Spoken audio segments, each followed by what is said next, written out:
Hello friends, this is Srihari from NRI Samay. It's 9 a.m. in California. That means we are starting our show, the live show right now. Today we will be discussing about an important issue. So the issue is Assam has been seeing the violence for a while. Actually, it kind of spread to the other states also. So today we will have Prathiba Brahma. She is from Assam. Then we'll talk with Preetham Choudary. He is a journalist from Telegraph newspaper. He is also from Assam. And we will talk to Professor Chandan Kumar Sharma. He is also from Assam. And also we will talk with Laxman Guntha. He is ABVP Secretary of Tamil Nadu and AP. He has visited Assam last week. So we will talk with him at the end of the show. So to begin with, we will listen to what Prathiba had said about the recent issue, and I actually recorded this last night, so I'm going to play it, and then once we listen to Prathiba, we will discuss with both Professor Sharma ji and Preetham. Hi friends, this is Srihari. We are talking about the Assam issue, and right now we have Prathiba ji.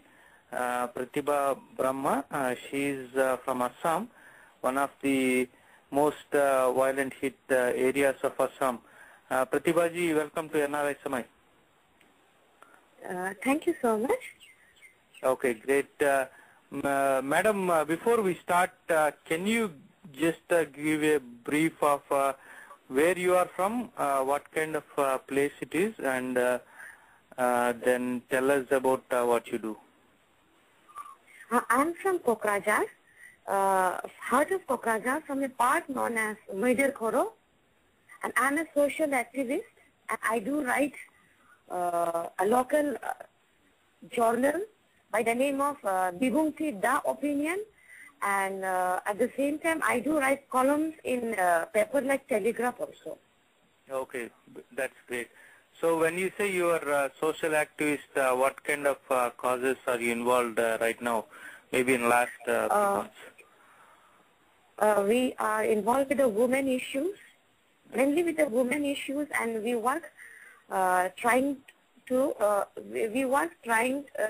find out economic solution for a group of society who are below poverty line.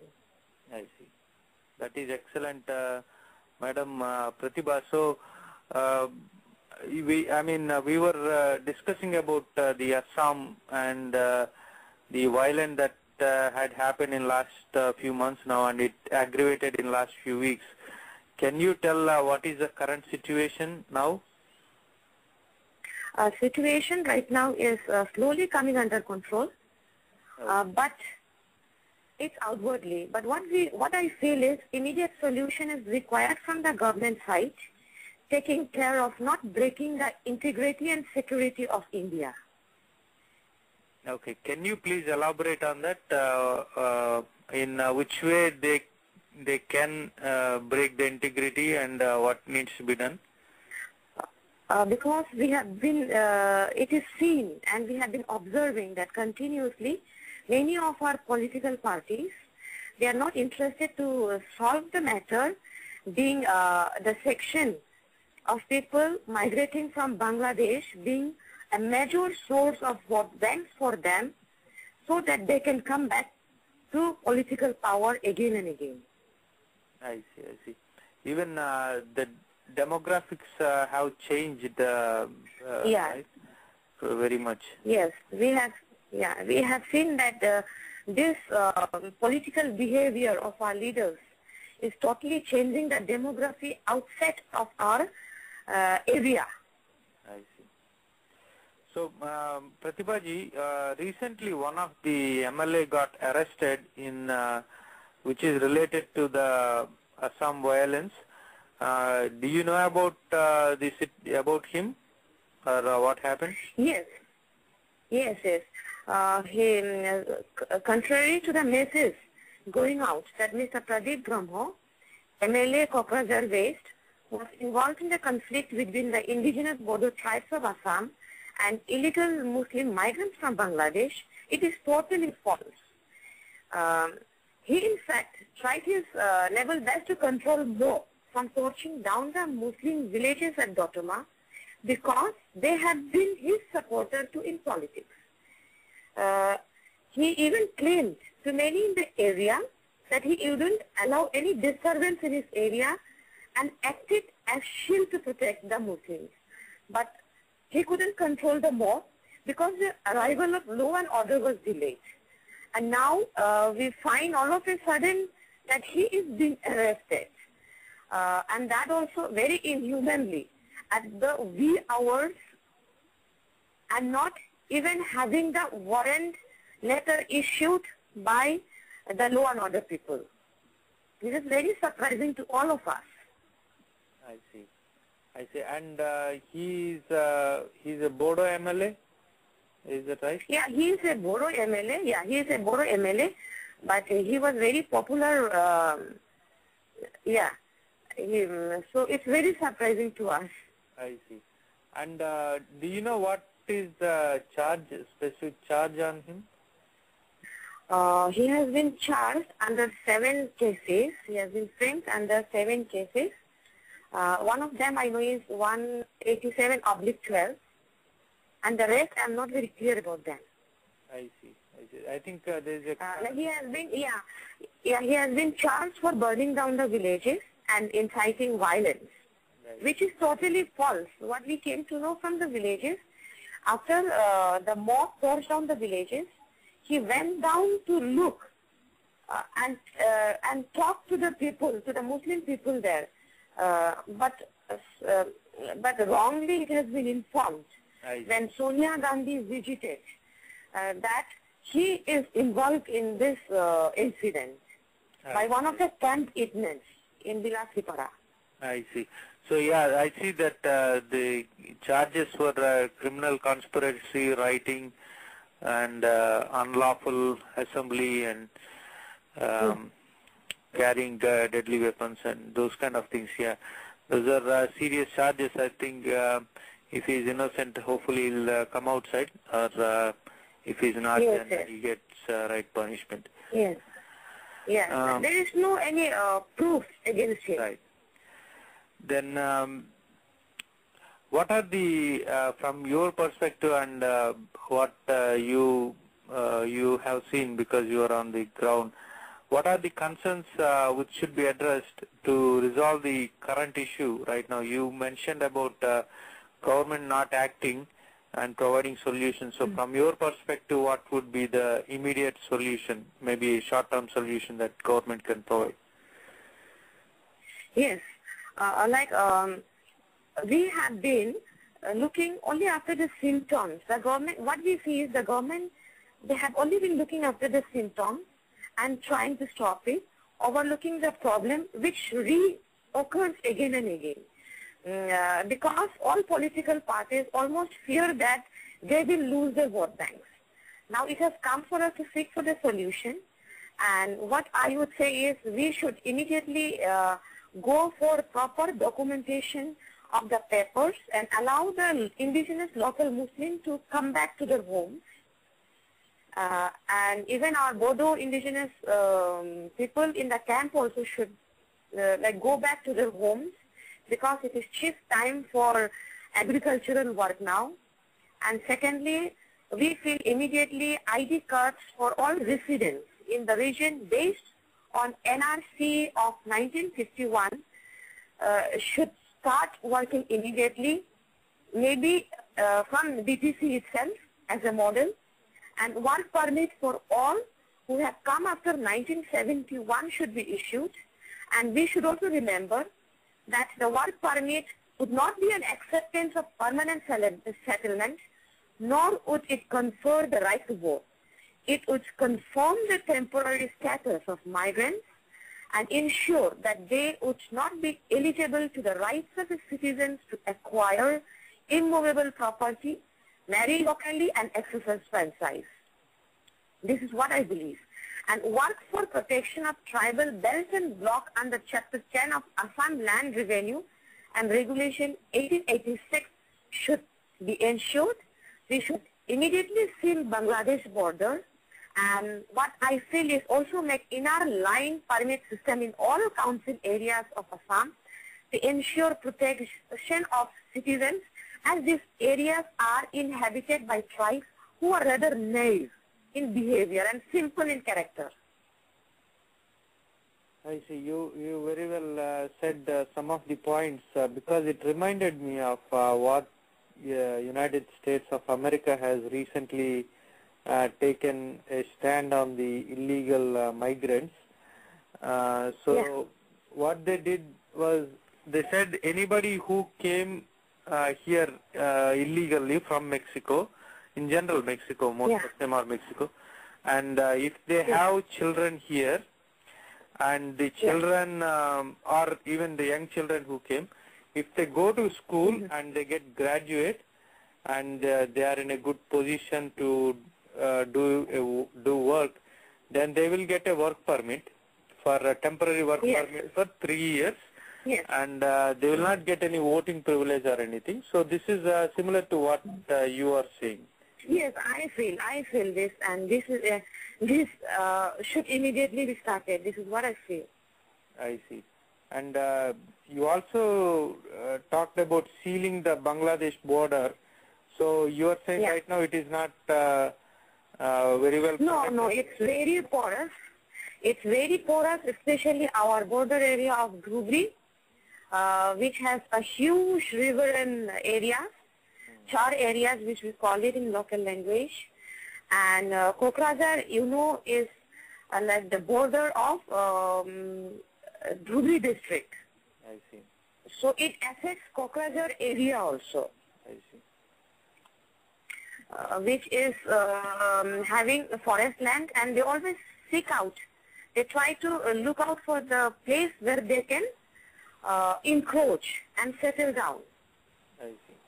So you are from this. So that was Prathiba. Actually, the interview went on for 5 more minutes after that. But we want to get back to the Professor Sharma and Preetham.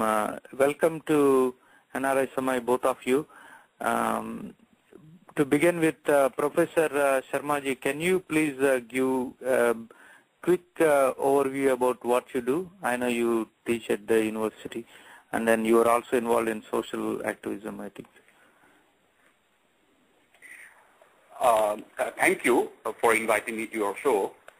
And the problem has been more or less highlighted by my Ms. Brahma, and it talks about how the demographic landscape of Assam has changed over time, and the state has received different waves of migration for a long time, and from different parts of India and erstwhile East Bengal, which is now Bangladesh. And Assam has different communities, tribal as well as non-tribal. It's a multi-ethnic state, but smaller communities. They are not very big in number. The Assamese being the most dominant community in terms of number. And Boros are one of the most popular plains tribals. They are hill tribals as well. They're most popular hill tribal community. And Boros have been demanding for a separate homeland for a long time. And in 1993, they were given an autonomous district, and which was upgraded to what is now known as Boro Territorial Council, BTC, and the area over which the BTC has its jurisdiction is known as BTAD, which is comprised by 4 districts which were carved out of 8 existing districts of Assam. Now, thing is that now the whole problem has been complicated by the issue of immigration from present-day Bangladesh or erstwhile East Pakistan and East Bengal. And from early 20th century, we have seen migration from East Bengal, and it has changed the demography of the state to a large extent. And we saw and Assamese leaders and national leaders as well expressing concern about this changing landscape in the region for a long time. And there were a lot of debates in Parliament also till 1960s. After that, however, that because of political reasons, these consensus and concern which was expressed nationally about the changing landscape of the region, that waned, and after 1971, when New Bangladesh was created, Assam received large number of migrants, and which continued before, but then in large numbers from 1971 as well.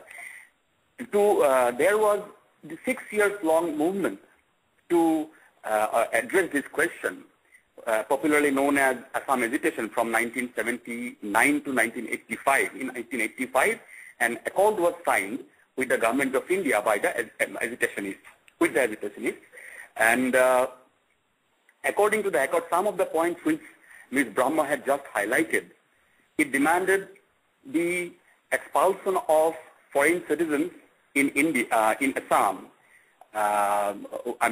till 1st January, it was supposed, after who entered Assam after 24th March of 1971. All citizens who entered Assam after 24th March 1971 were supposed to be expelled from Assam, number one. Number two, those who entered Assam after 1966, 1st January 1966, were supposed to be, their name was supposed to be deleted from the voters list for 10 years.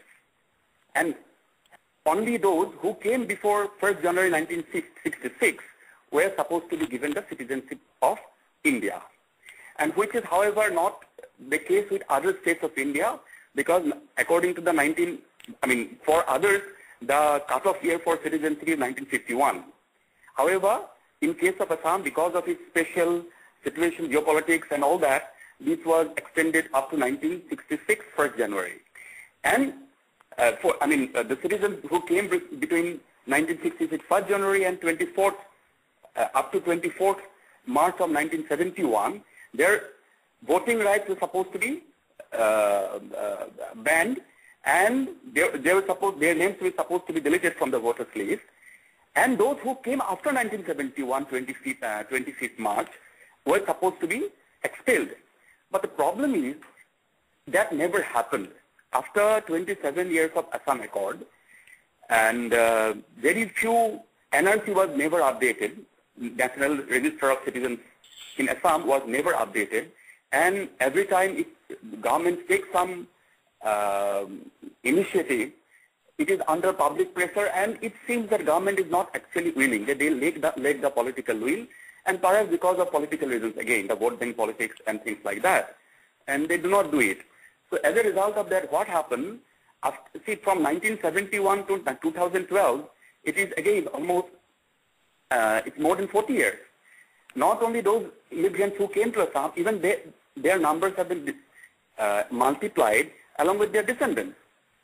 So the demographic, the landscape has changed to a great extent, and therefore the communities, smaller indigenous communities, have a fear that they will lose their identity, their cultural, social, political identity would no more be there. And this is an experience which is seen in case of some other tribes in Northeast region as well. So this kind of fear has been there, and the other problem with which Ms. Brahma had just mentioned, you see, the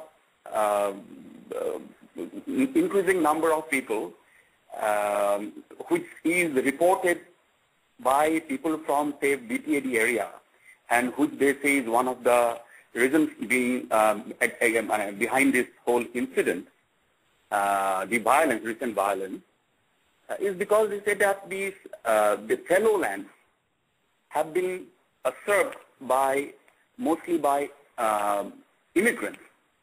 But one thing is, how I want to mention is this, that it will be wrong to say that they are all illegal immigrants or Bangladeshis. Because you see, they have been here from early part of the 20th century. So their number is really very, very significant. I think it will almost be now 30% of the total population of Assam. People of, immigrant Muslim population from Bangladesh and erstwhile East Bengal. But it will be wrong to say that they are all Bangladeshis or illegal immigrants. We have to be very cautious about that. Of course, he mentioned that the legal citizens should come back and all that, but there is a kind of propaganda to show that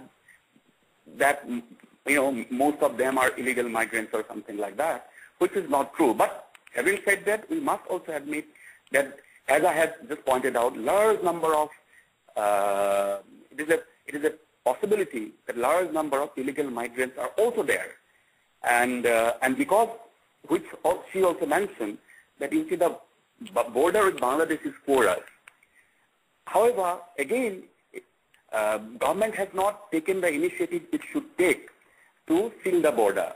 The kind of attention, say for example, India-Pakistan border gets from Indian establishment, similar kind of attention has not been paid to sealing of India-Bangladesh border. But again, we all know that it is really very difficult to seal a border, especially when the border is also full of rivers and things like that. So geographically, it is very difficult to demarcate the border.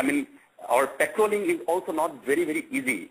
And in any case, even if there is very strong patrolling and border checking, people sneaking from an economically underdeveloped region to relatively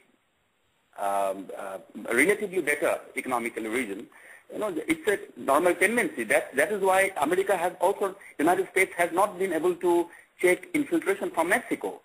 So we therefore need short-term as well as long-term measures. For example, NRC must be updated as soon as possible.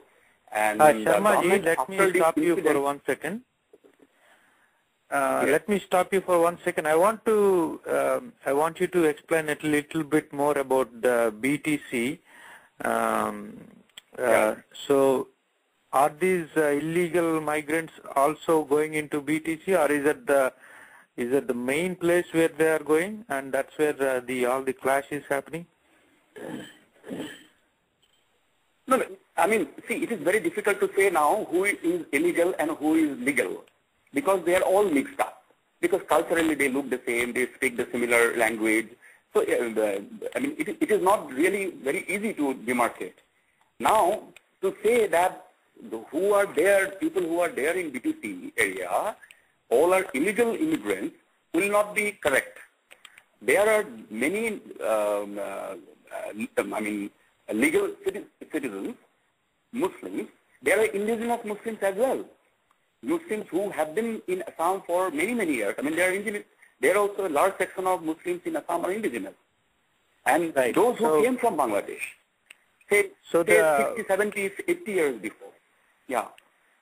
So can you elaborate on who is actually, who are the two groups that are fighting? Is one of the group the Bodo community and the other one illegal migrants, or maybe the Muslims? How do you categorize these two groups into? Now, let me clarify that the indigenous Muslims are not part of this. There are two kinds of Muslims in Assam. One is indigenous Muslim, the other is Muslims of immigrant origin. And right. Muslims of immigrant origin came from outside East Bengal. And when India was one country, like before partition, and then it became Bangladesh. Okay, so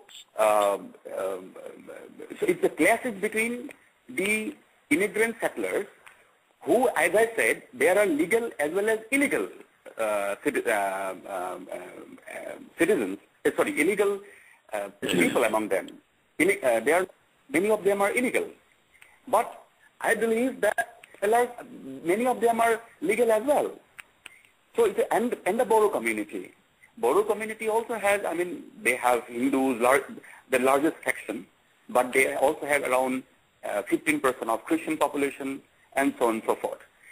So this clash is between two communities. For example, as I said, the Bodos hold the political administrative power in the area. However, an entire BTAD area. Kokrajhar is the headquarters of BTAD area, the Bodo Territorial Autonomous District. That is, so each headquarter, which comprises of 4 districts, and the headquarter is Kokrajhar, which is in the westernmost part of Assam. And where Bodos, and in the entire BTAD area, Bodos hold political and administrative power. But demographically, they constitute around 1/5 of the population. And immigrant Muslims also constitute around 18-19% of the population. And there are other indigenous groups there as well.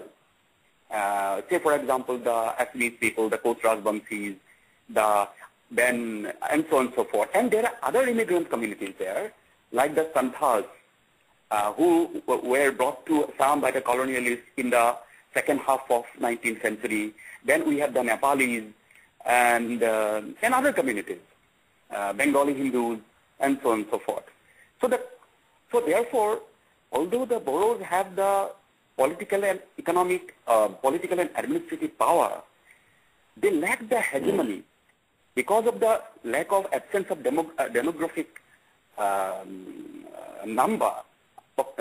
They lack the required hegemony to rule an area like BTAD, which is multi-ethnic. And so this is also a conflict between two groups. For example, Bodos have their own aspirations, definitely an indigenous community. They have their own fears and apprehensions. But at the same time, they are also living an exclusive homeland. And other communities there are also a little indignant about becoming second-class citizens. And so there has been some movements in Bodoland area going on for quite some time. And some other groups like Kotras Bangsis are also fighting for their own homeland in an area which considerably overlaps the BTAD area. So this is a story of, more or less different parts of Assam. Even indigenous groups are fighting. But the Bodos have the biggest challenge, I think, coming from the immigrant Muslim community.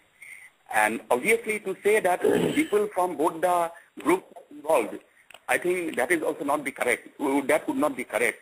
Because these are basically, political projects. And if you talk to people, they will only talk about stories of mutual dependence and coexistence. There are a lot of human stories that you will hear from them. I'm not saying that there are no tensions. There are tensions. Definitely, Bodos are, as I said, are a little apprehensive about the growing spatial expansion of the immigrant population, which, however, may not be matched by their vertical growth because they look for new land. Families get split very fast and very easily, and then just go and settle in new land because they are basically not getting. Okay, great, sir. Let me ask Preetham ji. Preetham, are you still with us? Yeah, I'm saying yeah. Okay, great. So can you explain us about the specific incidents? I think we have seen a lot of incidents earlier this year or in the last few years, which kind of led to this big part of the violence that we have seen in last 1 month. So there were signs, right? It's not like all of a sudden somebody woke up and started creating this violence. There were certainly signs of which build up to this big issue. So what kind of signs did we have, and how come nobody thought, maybe did not take action to prevent this major disaster? Yeah, okay, as a journalist reporting from this ground level, we have been witnessing this series, like, we have seen it, it's going to happen somewhere, some tension is brewing in the area.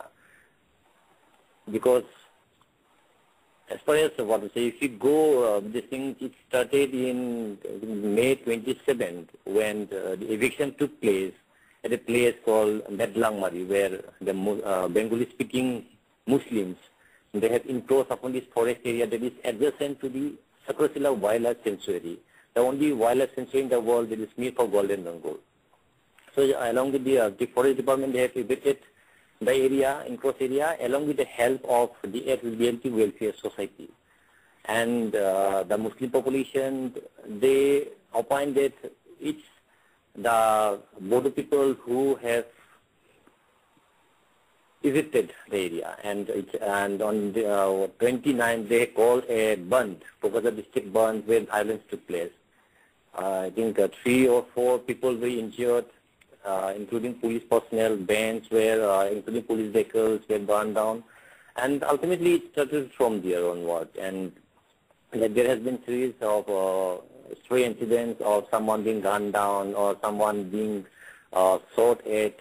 So in all these categories, they have been blaming a particular community like Bodos are killing these things. But in some of the cases, we have, as far as police investigation, it has shown that this case, some of the incident is not done by the extremist group from the Bodo community, but it's by the other militant group, including like Adivasi Militants Organization and including the Kamatapur Liberation Organization.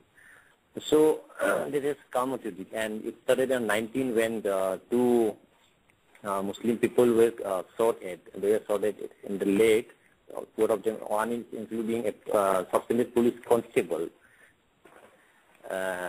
So they were shot at, and the very next day, these 4 Bodo youths were killed, and from onward, its resolution started. But all of a sudden, it's erupted, and we have we have seen it coming, because whenever there is some on the last month, I think in June itself, there were 17 burns called by the various Muslim organizations, including all Bodoland, Minority Student Union. And in all the burns, there were violence. So I don't know whether to say that there was some conspiracy or that kind of thing. Okay, I see. Then, I mean, this does not confine to Assam itself, right? This violence, it has spread to a lot of major cities like Mumbai, Bangalore, and Chennai, and Pune, and some of the other places as well. And what played into this is the rumors that were spread via SMS mainly, saying that after August 20th, that one community is going to kill the other community. Kind of the message is spread. You are a journalist for last 11 years or so in Telegraph, so maybe you can tell us how did these whoever spread the rumors got the SMS, the phone numbers of the people, Assam people specifically, who are living in different parts of the country. Right. As far as our reports that that came to us from the people that we have been able to spoke, most of them are unaware that what was going on. But there are also some cases, genuine cases, where the people from the northeast, especially the Mongolian face, they've been become victim of being attacked in some of these areas. So I think that has led to more chaotic situation, more fear psychosis, and this led to the mass exodus of the people. And in one case, especially this one, with 2 people from Kokazar, they are Rajbangshis, they went to Kerala in search of job, and while coming back to Kokazar after the violence started here in Kokazar, they were coming and both were pushed out from the running train, were injured. And another villagers, and even some of the villagers, they went back to bring one of the injured person in Andhra Pradesh, while returning back, again he was pushed out of the train and he was killed. So there's this kind of series of kind of incidents about the attack on the Northeast, and the rumor had spread like a wildfire, and this led to the mass exodus of the people from the Northeast. Right. We have Professor G back with us.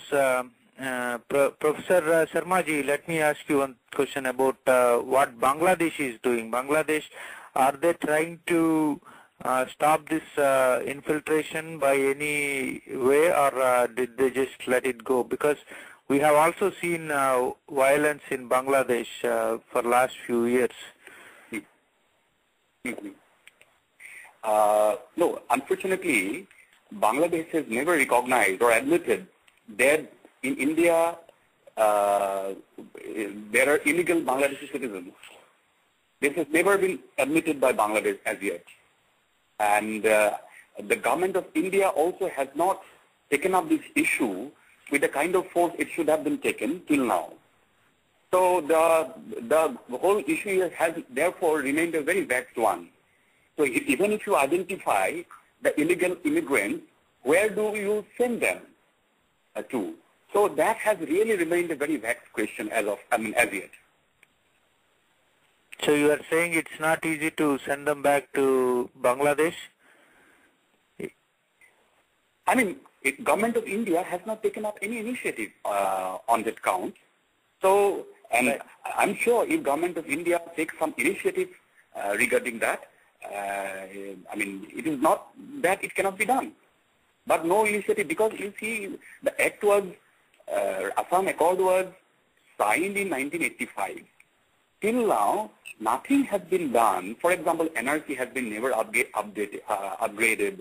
There was a provision in the Assam Accord to provide for political, economic, cultural, constitutional safeguard of the Assamese people, which can be taken up to safeguard other indigenous people as well. But it was never done.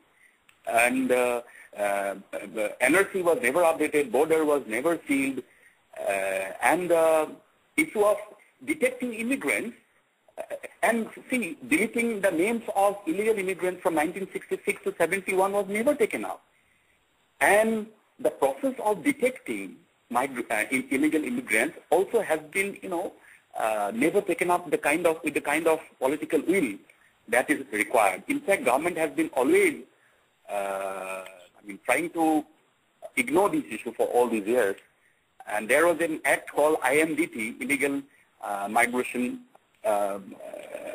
Migrant Detection by Tribunals Act of 1983, which really makes it very difficult to detect a foreigner. And in 2005, the act was struck unconstitutional by the Supreme Court of India. After that, foreigner tribunals were constituted to detect and to try the detected or suspected illegal immigrants, but there has been no infrastructure. There has been no judge. There has been no other required infrastructure to run these bodies. So the whole process of, and whoever was declared as illegal citizen, we do not know where these people have gone. There is no track of them. So the whole thing is a big sham, and I think leading to this kind of trepidation in Assam and the kind of tension and conflict. So, I'm sure that government, because it's an international issue, it's not a mere national issue or a state issue, this has to be taken up seriously by the government of India, and it must show the necessary political will in that regard. Right, very well said. So obviously identifying who is the citizen, who is a migrant, who is an illegal migrant, and all these things. So there has to be IDs, right? Government has to give out IDs, and now I think it looks like even the illegal people also has voting rights now. They also have some IDs, and so forth. So Yes. how Yes. did this happen? And how did this happen? And we also have a CBI inquiry into this. So do you think the CBI will cover how these people got IDs who are illegal? They got IDs and voting privileges, and they will pull out all this history, or do you? What do you feel? Right. So it's a common knowledge in Assam how how people cross over the border, where they do get the shelter, and there is a big political there is an access, and political patronage is there. And as I mentioned, the politics of vote bank. So these people come, you give them shelter and protection. So these people will vote for you in the election. That has been the philosophy for a long, long time in Assam. So procuring citizenship is not very difficult, because a ration card, for example, is not a very difficult thing to procure in Assam. Because of political connections, because of bureaucratic connections, the people who protect them have that kind of clout, and they can get it. So that is how, by their ration card, their names, also creep into the voters list. So not only illegal names are there, citizens are there in the voter list, there are even cases where illegal migrants have contested election from Assam. And the High Court has detected one such case. There could be more such cases. We do not know, but that person was defeated. In 1996, this person contested election from a constituency in Central Assam, from Nagaon district. So there are even cases like that. So unless there is a political patronage, this would not have happened. So that is the problem. And I'm not sure. It is very unfortunate. Of course. Yes, if CBI is,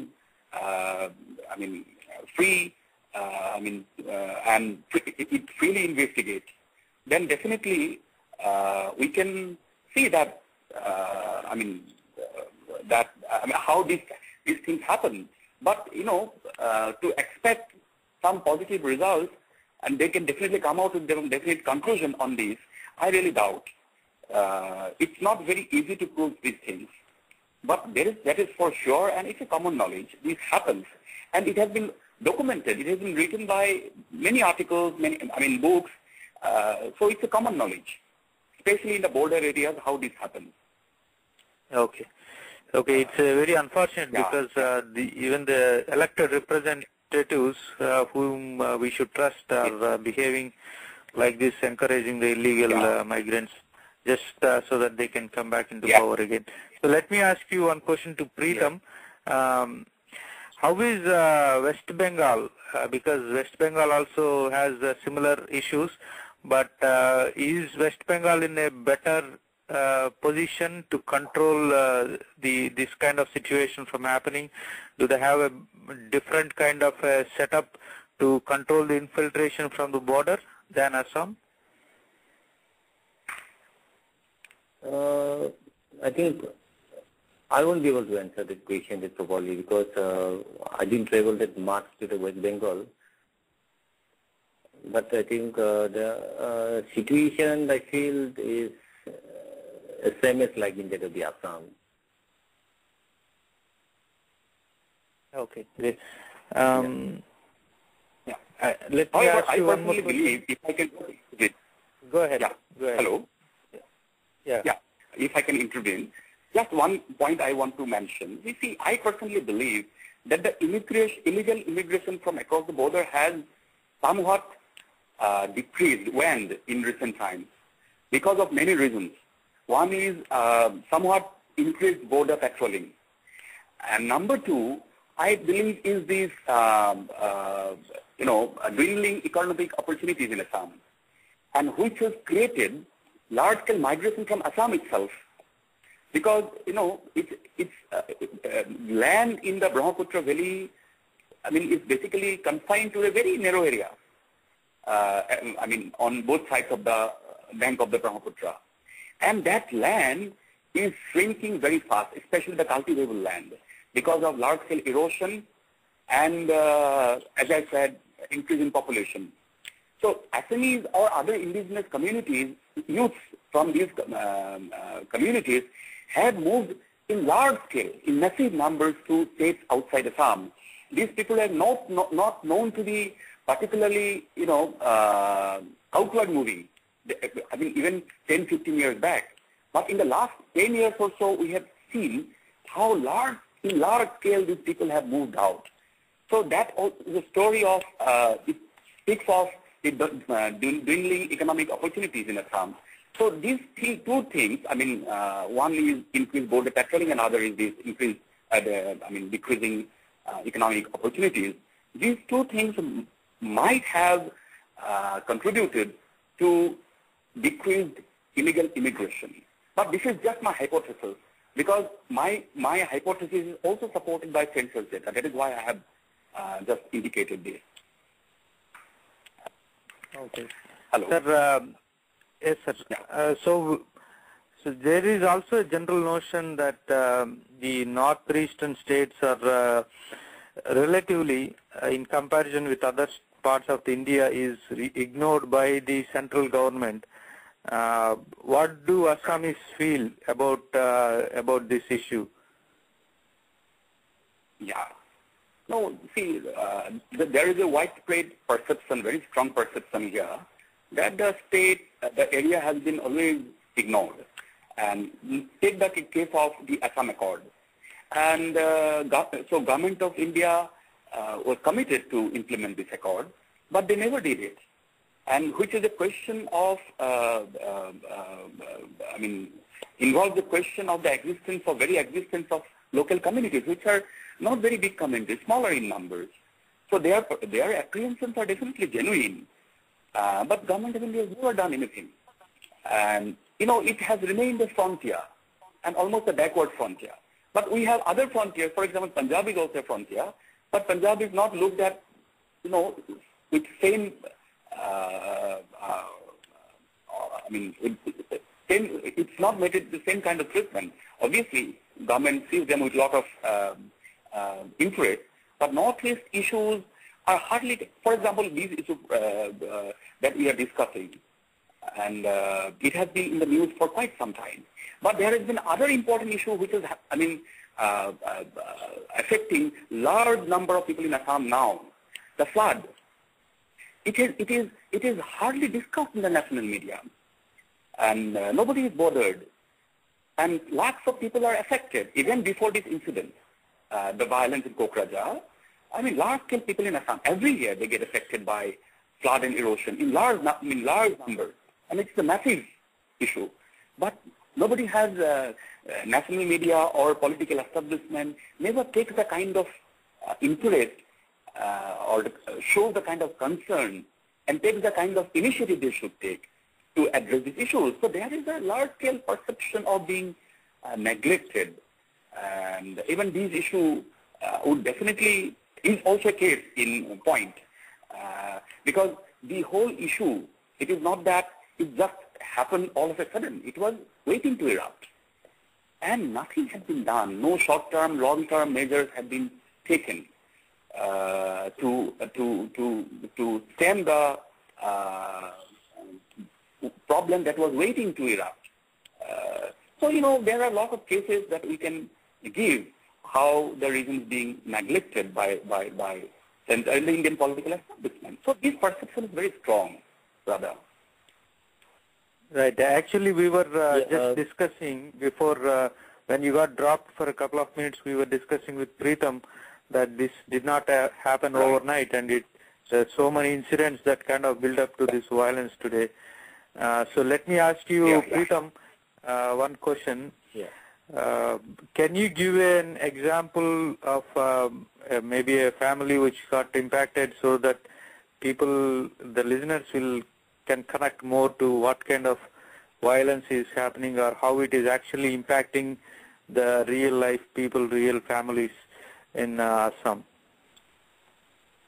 Here the first incident after the 19th, where these 2 people were shot at, and the next day when these 4 Bodo youths were killed.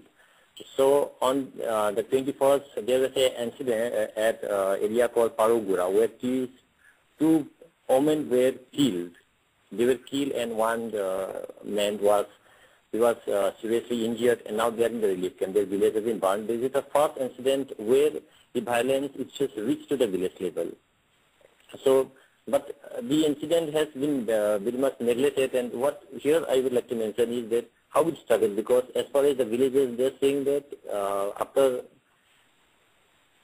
the, violence that is started in the town and in Kokazar, some of the villagers from the neighboring area, they came and they had a meeting in the morning that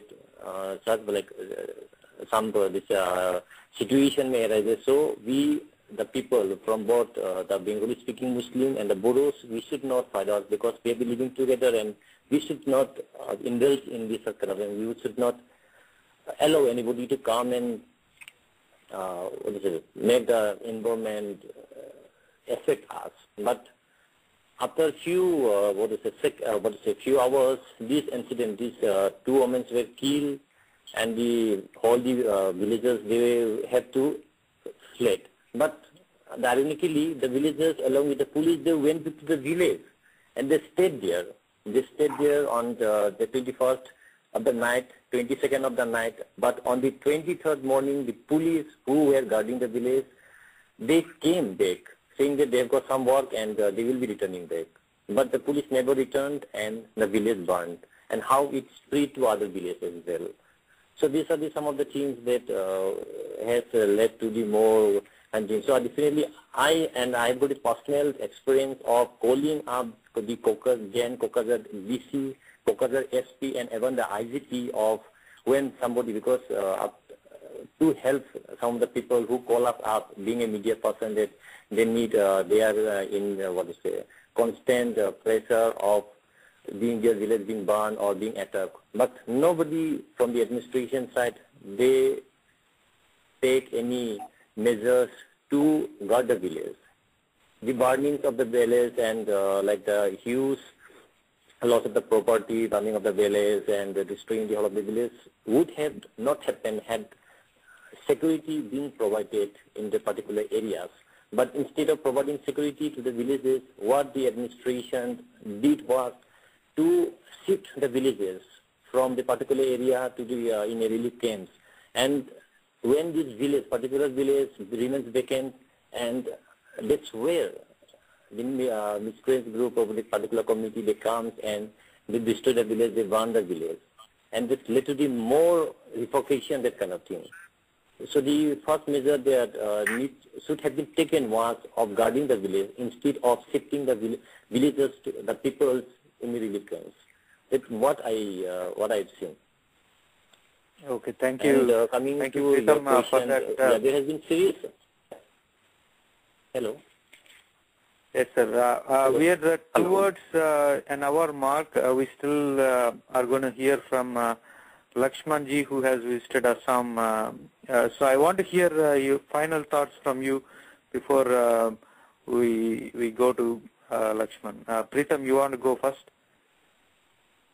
Yeah. What I feel is that because here everybody has been looking on the just criminal activity, because they feel that it's related to the criminal activity. The violence has started from the criminal activity, but the government, the administration, they should see that it's also related to the socio-economic and political issue, and the investigation should not be confined on only the criminal activity.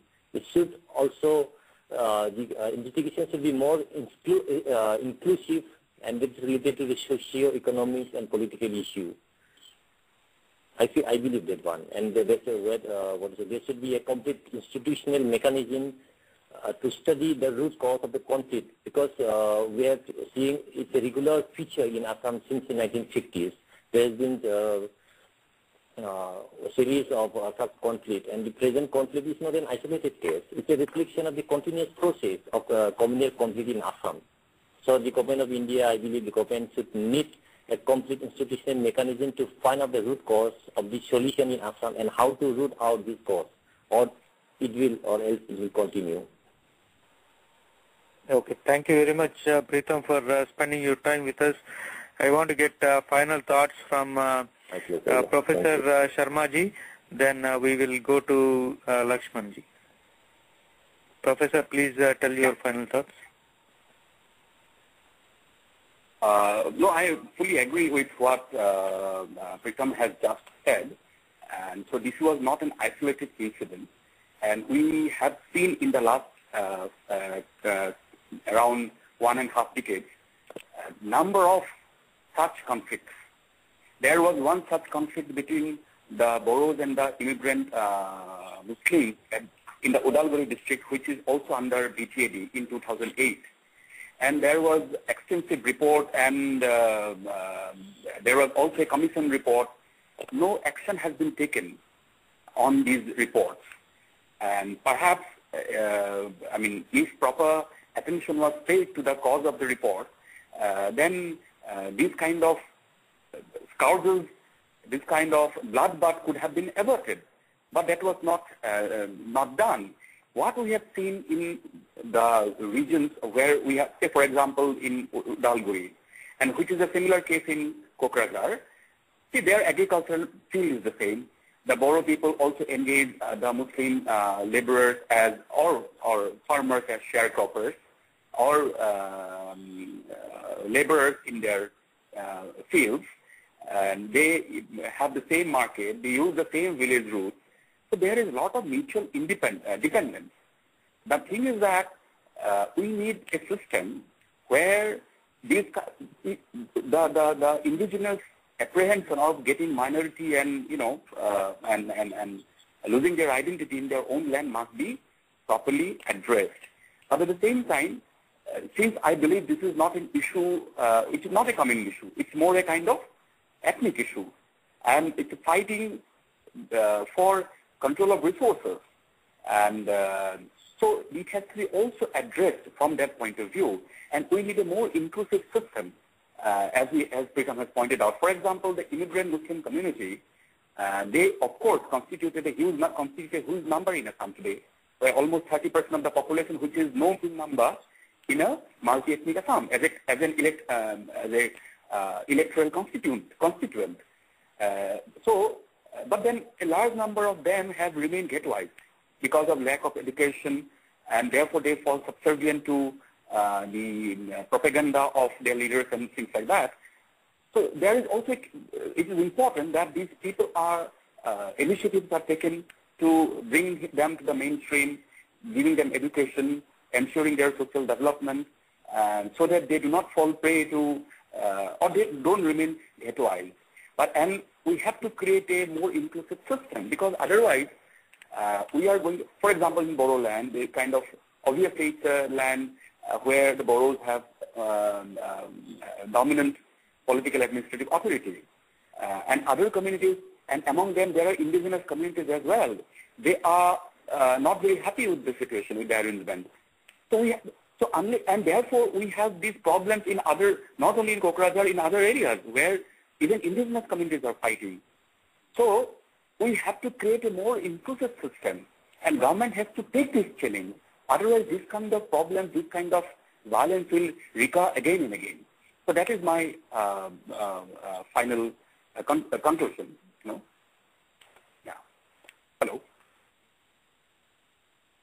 Hello. Yes, sir. Very well said. So unfortunately, the violence has been happening, but because of this significance of the latest one, the only positive side I can think is that it has got enough visibility, and hopefully there will be some long-term solutions for this problem. And with that thought, I would like to thank you for joining us. Thank you so much for inviting me to the show. Thank you. All right. Thank you, sir. Now, friends, we will listen to Laxman ji, whom I spoke a little earlier today, and here is what he has to say.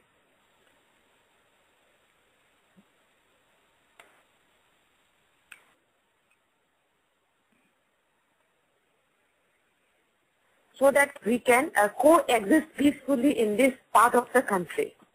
Okay, very Thank you so much. Prathiba ji. Thank you. Thank you so much.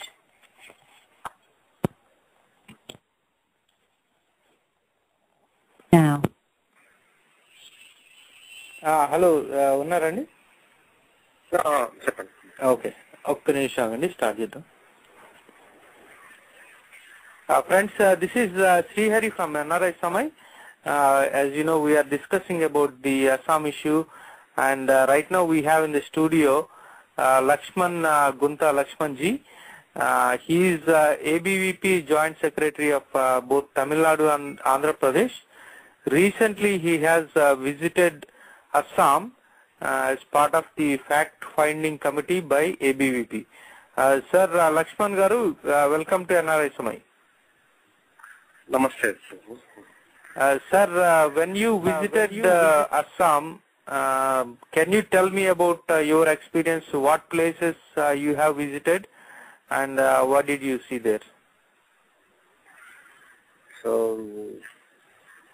the August month, from 11th to 14th, 4 days, we visited in Assam 3 districts.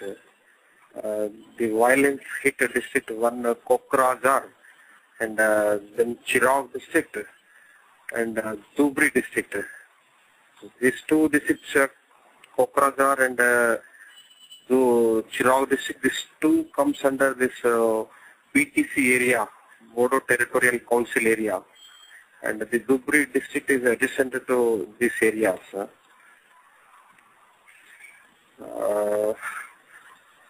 We 6 members team. We visited all these 3 districts, and our experience is that the entire violence it is a pre-planned one. The incidents, and there we met so many people belonging to various fields. We met some press people there and some NGOs, and we visited these relief camps, and we met the DC, district, the divisional commissioner and IAS officer there, and we met the BTC Bodo Territorial Council. It is an autonomous council, and there were ministers and all other setup is there, and we met education minister also there, and we discussed the things, and we tried to get the total information. So, so as I said, the entire violence, it was a pre-planned one.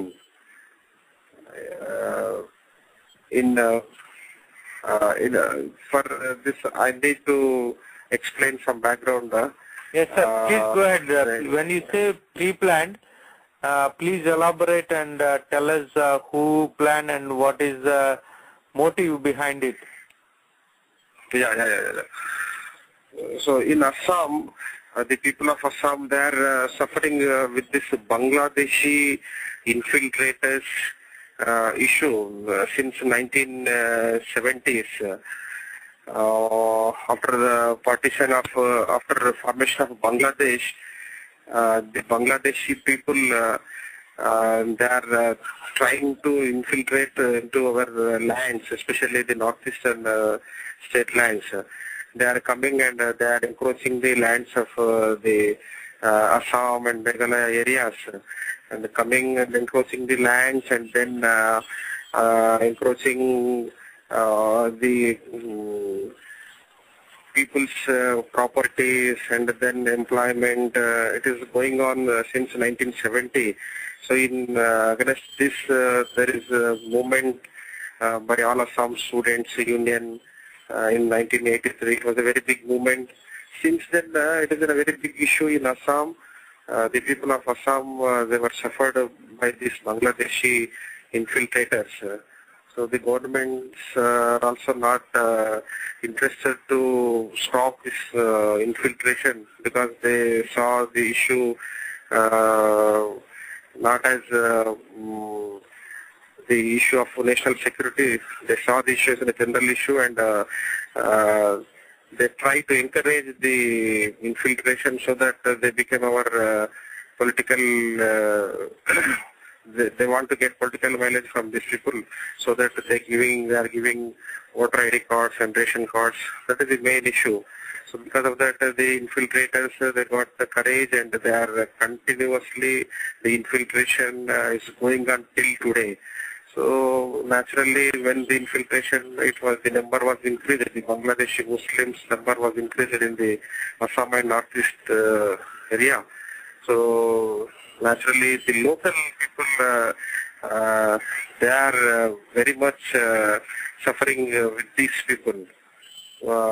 First thing is their lands were encroached by these people, and their employment was also taken away by these Bangladeshi Muslims, and afterwards their all business also taken away by these Bangladeshi infiltrators. Now they became very powerful in the field of politics also. Now they are able to capture the Assam state political power also. Now they are in such a position. So the recent violence, according to our experience, in entire Assam, only the Bodo territorial area districts, it is having 4 districts. These people are only the people who can able to protest this Bangladeshi migrant people. The rest of the Assam people, they silently accepted these Bangladeshis, and they are suffering a lot, but they are not able to fight against them, or they are not able to talk against them. But this BTC area, Bodo people, always they are trying to protest these people. So the Bangladeshi infiltrators and the supporters of this infiltration, especially the ISI and other group, they encouraged the present violence. So they want to demoral these Bodos, and they want to, by force, they want to encroach the lands of these Bodo people. So they want to create some sort of gap between the Bodos and the local Muslims and the Bangladeshi infiltrated group. They want to create a gap, and they want to create tension among these people, so that they planned in a planned manner. They created 6 to 7 incidents, I can quote. Because of that, the gap and it was increased like anything. In BTC area, there are 5 incidents took place. The major incident is on 20th July. 4 Bodo youths were brutally murdered by these Bangladeshi Muslims. These 4 youths were taken away. Actually, they are under the custody of police. And these Bangladeshi Muslims, they taken away from the police, and they were brutally killed. And before that, in the month of July and in the month of June and in the month of March, 3-4 incidents were took place. One Eidgah was constructed by these Bangladeshi Muslims illegally in the forest lands of wildlife sanctuary area, and the officials they try to vacate that land. So these Muslims they said that this was an incident by Bodos, and like that there are 2-3 incidents were took place. There is a clash between 2 minority student organizations. One is All Assam Bodo Minority Students Union, and another is All Bodoland Minority Students Union. There is a clash between the 2 minority organizations, and in that clash there was a firing, and there was small injuries what took place. but it was the clash between these two Muslim organizations, and they propagated that it was an incident created by the Bodo people. That is another incident. And before that, they brutally killed two Bodo women brutally. And before that, in the month of February, two Bengali Hindu youth were killed by these Muslims. And when this vacation Idgah was vacated by the government officials, these Muslim organizations declared a Bandh call. So at the time of Bandh, they were created so many troubles to the Bodo people throughout the BTC area. Many Bodo's houses were burned, and many Bodo employees were beaten up brutally. Many people were seriously injured, and they were taken to the hospital. So like that, there were so many incidents took place. After this, a reaction from Bodo community was started after 20th July. So some sort of reaction, when the reaction from Bodos was started, immediately the Bangladeshi Muslims, immediately they started violence nearby this Dhubri and where the Bodos are minority. So they attacked the houses of the Bodos and the villages of Bodos. They were, we visited many villages and we visited many relief camps. After discussing with them, we came to know that these Muslim guys, they were seriously injured many people, and hundreds of Bodos houses were burned. And the main thing is they were looted the belongings of the Bodos, and after that they burned the houses and they killed many people. So altogether there are more than 70 lives in this present violence. 100 lives were taken away. So that was the situation. Okay. So this was the best. Okay, Laxman ji, so thanks for describing what you saw there and also giving some background. We will go back to this topic one more time, but I want to ask you one thing about ABVP's involvement in this situation. Not only that you guys went there, but you also helping people to relocate as they're trying to do, both in Assam and also in several places like Andhra Pradesh, Tamil Nadu and Karnataka, right? Yeah. So can you tell me in which ways you are helping? So in the recent violence, we know that our people, we went our study team went to these areas, and our Karyakartas of Assam, we went to these relief camps and we distributed relief material to these people, and we worked with other organizations like Vanvasi Kalyanashram and Seva Bharati, it is there, and our Karyakartas were involved in the service activities. This is one thing, immediate activity. And after the rumors came, and many youths of Northeast from Mumbai, Hyderabad, Bangalore, thousands of Northeast youth, they went back to their native places. So thousands of youths, heavy crowded trains were moved towards this Guwahati. So while on the way, we distributed food packets and water and whatever the requirements they need in almost all the stations in Bangalore, Nellore, Vijayawada, Visakhapatnam, in Hyderabad, and somewhere in wherever the route the train moved, and we served these people a lot.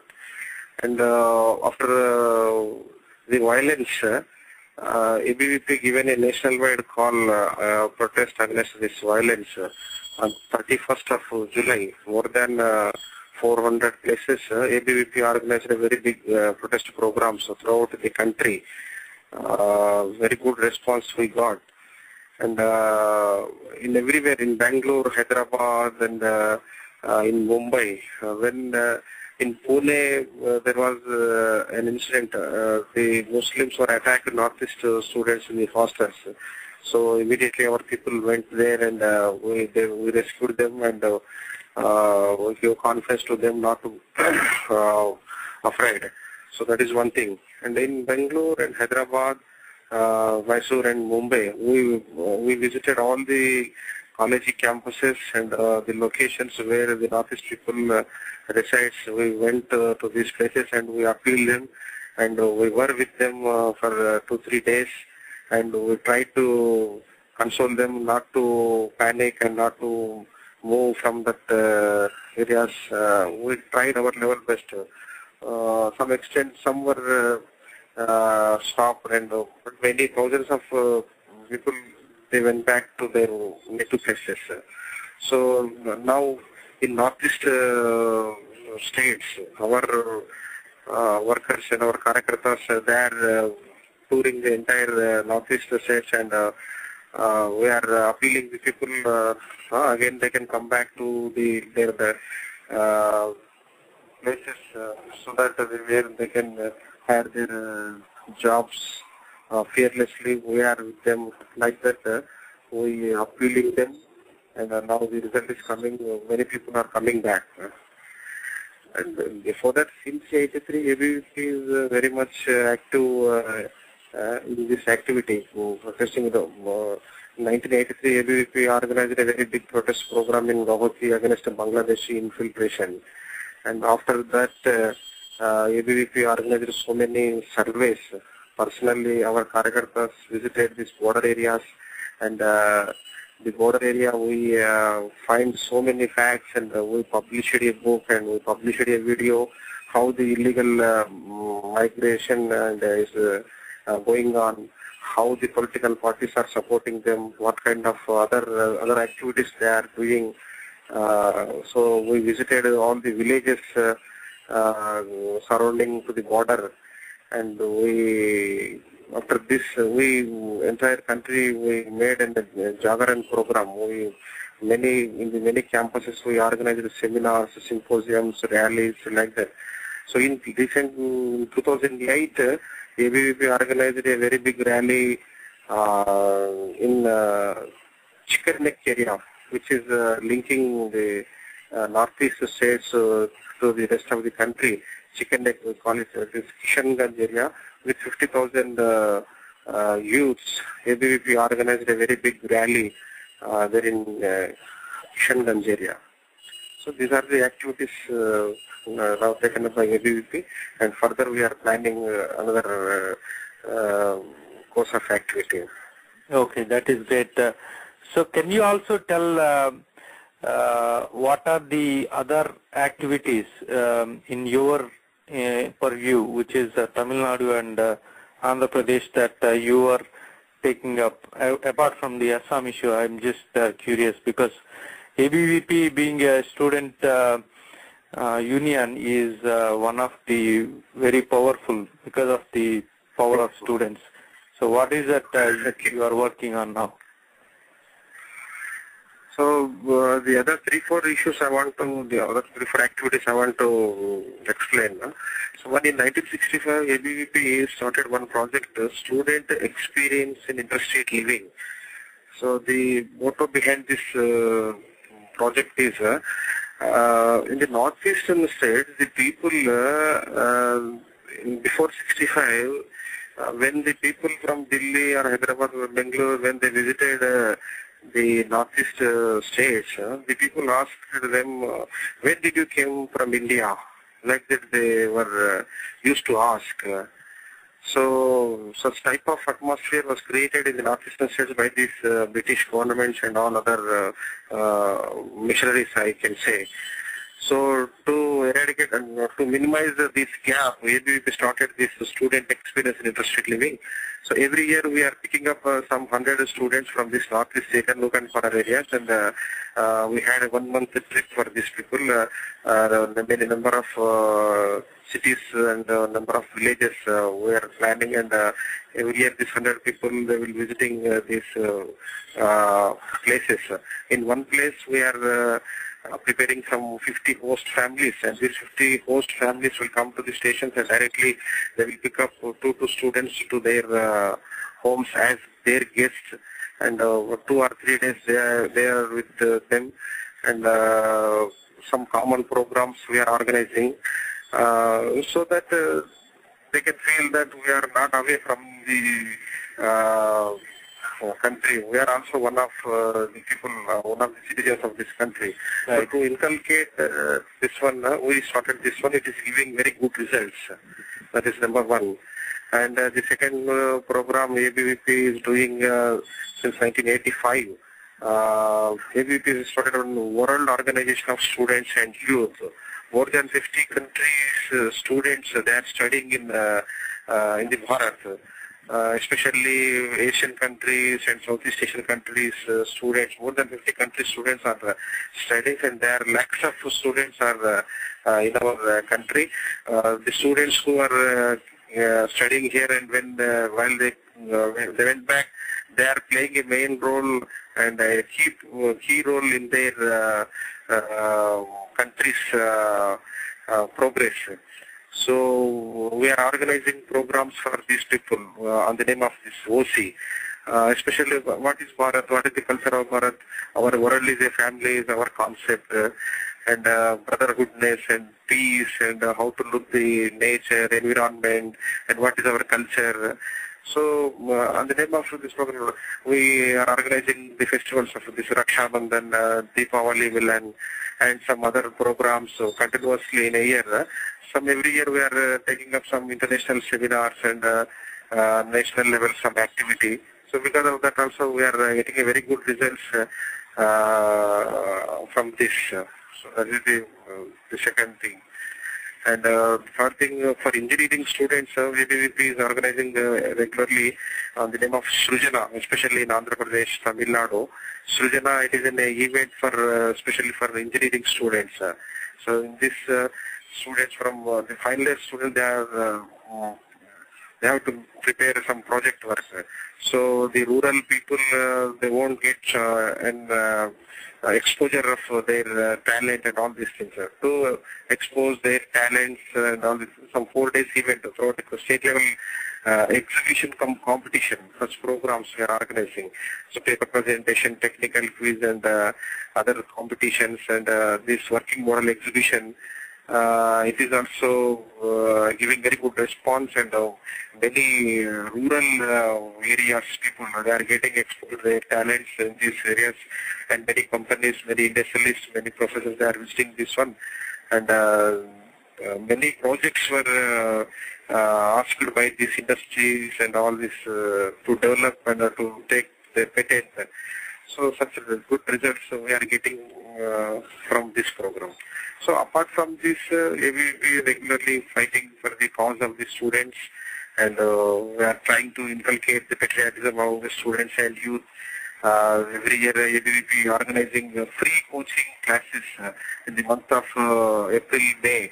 Every year ABVP organizing free coaching classes for the poor students, for Polytechnic and this TTC and DED and English grammar classes. Every year thousands of poor students they are getting benefit from ABVP through these classes. And every year we are encouraging government school students, private meritorious students, meritorious students award program. So that is one big program.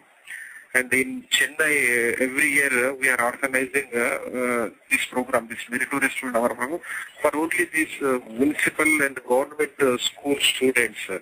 So it is also giving a very good big result, and many poor students, those who are studying in these municipal schools and government schools, they are encouraged by us, and they are having very good results in their studies further.